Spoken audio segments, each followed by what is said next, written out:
Hey everybody, thank you for dropping by a second. I'd like to read a short story I wrote about my paternal grandfather uh, that happened many years ago down in South Georgia, where I was raised, Coffee County, Georgia. It's called You Better Think About Going to College. Here, son, let me finish that. I can see you're having some trouble, he spoke as I brought the Massey Ferguson to a halt midfield. My job had been to plow a big fallow patch of ground, laying out straight rows as I did so. Therein lay my difficulty. Straight rows. He had told me to aim the tractor toward an old oak tree, so far away I could barely see it, much less move in a straight line toward it, and my wavy rows were testimony to that fact. He finished plowing the field as I watched and tried to learn. His rows were seemingly perfectly straight, and he created them in an effortless manner. He pulled the tractor alongside of me and brought it to a halt. He stepped down and headed for his truck. He asked me to pull the tractor into the barn as he passed. He added for me to please be careful doing so. He was familiar with my propensity for accidents.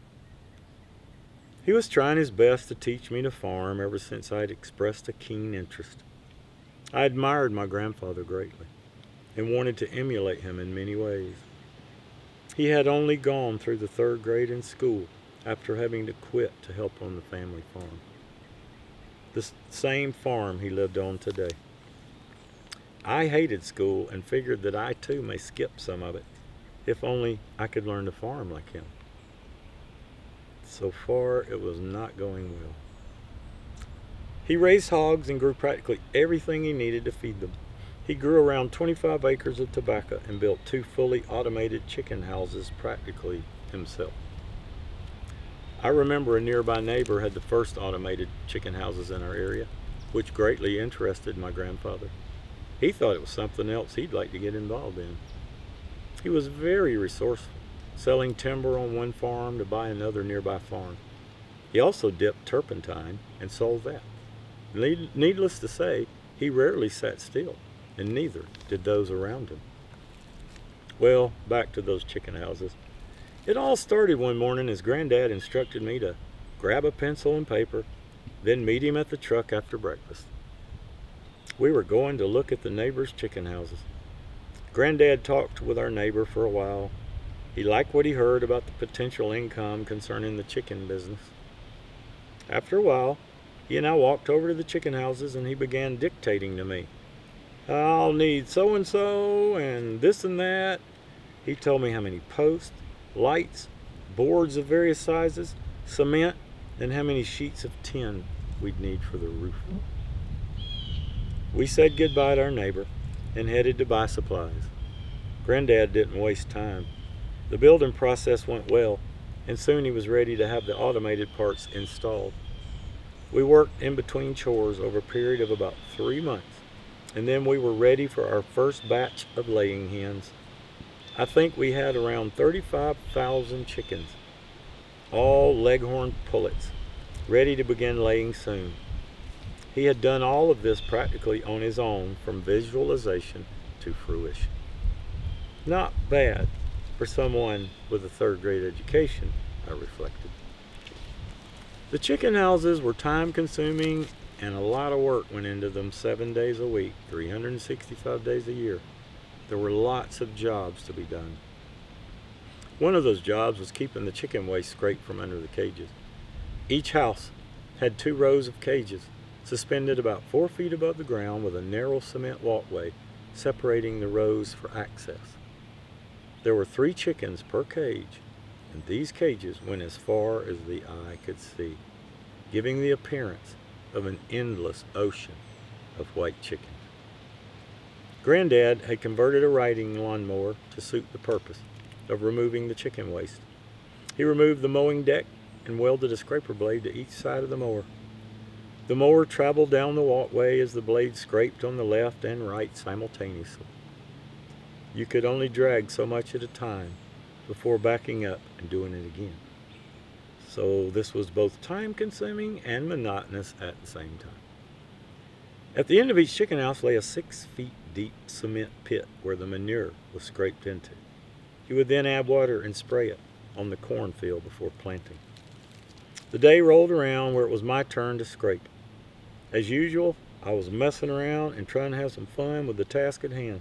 I would pop the clutch on the mower and make it rear up on the back tires, popping wheelies trying to see how well I could scrape while up on the rear wheels.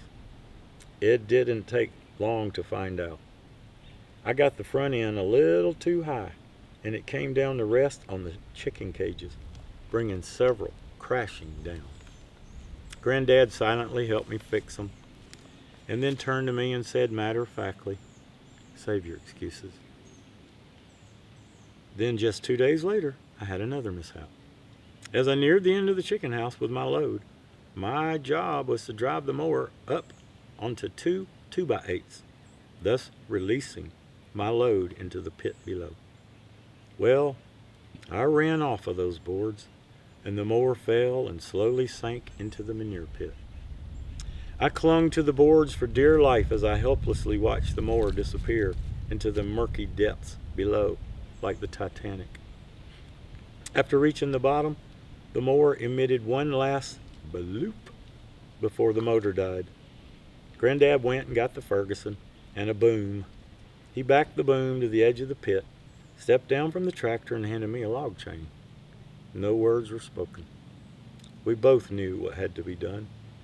I took the chain, closed my eyes, held my breath, and jumped into the pit feet first like a deep-sea diver. I somehow managed to find the machine and hook the chain so he could pull it out. It was a total loss. He had bought a giant 500-gallon manure spreader with big, fat tires that were almost as tall as me. It reminded me of a spaceship from some science fiction movie. It had a hose Granddad used to empty the pit into the tank after mixing it with water. Then we would pull it to the field with the tractor. It had a motor and a pulley beside the tractor seat to release its contents high into the air once the motor had built up enough pressure. One day, the pulley refused to work in spite of Granddad's best efforts. The motor had already been running and building up pressure. He asked me to go manually release the pull pin. I had a friend tagging along that day, and as Granddad stopped the tractor, he jumped down to do it. As I've said, the motor had been building up steam and was beyond ready to be released. My friend released it. Unfortunately, his face was a little too close to the exhaust chute when he pulled the release lever. Chicken manure came spraying out under high pressure, knocking my friend down. The manure then began spraying 50 feet into the air as Granddad went on with his spraying. As my friend stood back up, all we could see was the white of his eyes. Thank God he'd closed them just in time. He was covered from head to toe. Granddad yelled for him to jump in the pond to try and clean off some of the mess. He did just that, but that's an odor you don't wash off all at once. He rode home in the back of the truck for obvious reasons. That odor also made for some rather short sermons in our little community church on most Sunday mornings, especially during the hot summer months characteristic of South Georgia. You see, most of the congregation was in the chicken business, too, by this time. The small building had only one window-mounted air conditioner, and after a while, it got rather aromatic in the room. As the odor grew, I could tell each time the preacher was bringing his message to its conclusion. I think it took the balance of the week to clear the odor from the room for the next Sunday service. As I've mentioned, Granddad also raised hogs, lots of them. I remember the last time I ever had to help castrate the young male pigs called shoats. My job was to keep their back legs spread apart while Granddad performed the surgical procedure of removing testicles and tails. It was almost more than I could bear.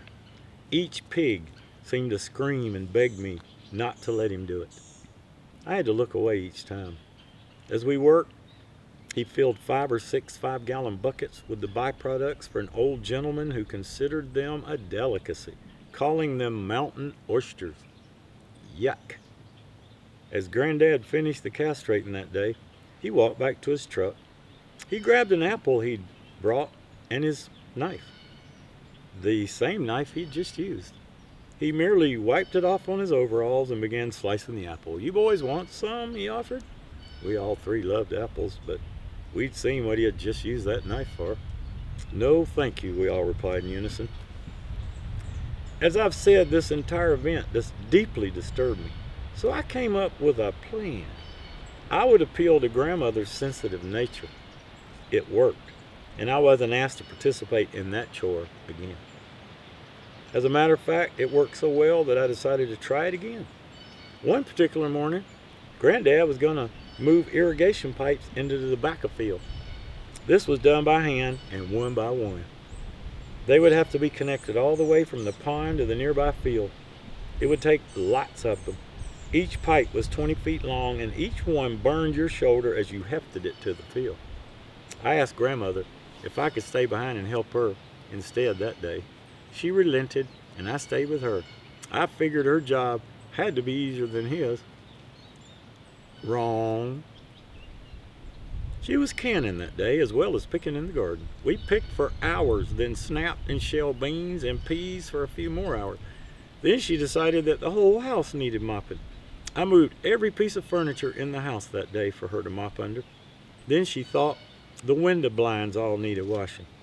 We did all this while she was cooking a big lunch for all the farm hands. I was beginning to see hard work everywhere I looked. Farming took a lot of time and work. I don't recall what we spent the afternoon doing, but it was a lot of something. I can promise you that. I never asked to stay home again. I kept on trying hard to learn to farm, and Granddad kept on trying to teach me. However, as time went by, I could sense a growing concern in his demeanor. One day, after I'd finished plowing my usual crooked rows for our garden, Granddad walked over to the tractor and said he'd like to talk to me. He never had much to say, so I knew this could be a heavy conversation. I put the tractor in its place in the barn and stepped down. He put his arm around me and looked softly and compassionately into my eyes. He began, "You know, son, I only went through the 3rd grade, right?" "Yes, sir," I acknowledged. "Well, son," he continued, "your grandmother and me had to work real hard to make it. It ain't easy to make a living farming anymore, even when you're good at it," he insisted. I knew he was trying to find the most delicate way to tell me something I may not want to hear, but something he felt to be the truth. He told me that each person is smart in their own unique way.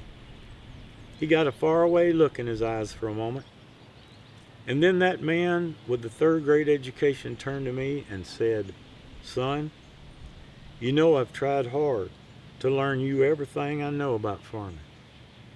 I think you better think about going to college." I took his sage advice, and after an enlistment in the Army, graduated from the University of South Carolina in 1982. I moved to a small farm in Middle Tennessee area and resorted to part-time farming as I taught special education. Now, in retirement, it allows me to live out a passion without risking a financial travesty. I haven't plowed or cultivated many fields in ages, but I'd like to think I cultivated many youngsters' minds and helped them shape their ambitions during my years of teaching, just as my grandfather had done for me so many years ago. Thanks, Granddad. You were right. I hope you enjoyed that little story. I'd like to ask that you please subscribe, like, share, hit the notification bell. We have other short stories if you like this one called Red Bandana, My Money's on Mama, The Property Line, and Mama Helps Me Keep My Word. I really thank you again, and I hope you have a nice day.